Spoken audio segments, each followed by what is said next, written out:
Assalamualaikum warahmatullahi wabarakatuh. Hari ini saya ingin membacakan puisi yang berjudul Pohon. Oh, pohon yang rindang, tumbuh di halaman rumahku. Melambai-lambai, dahan tertiup angin.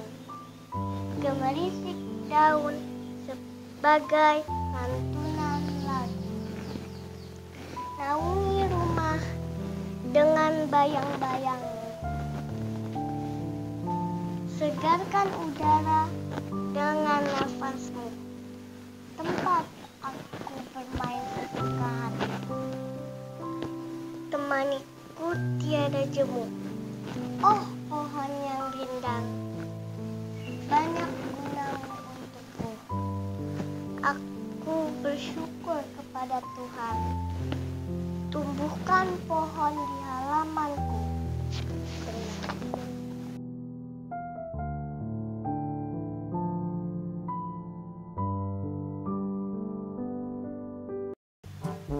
Assalamualaikum warahmatullahi wabarakatuh. Hari ini saya ingin membacakan puisi yang berjudul Pohon.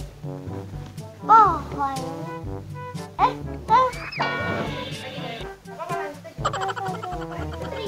Belum.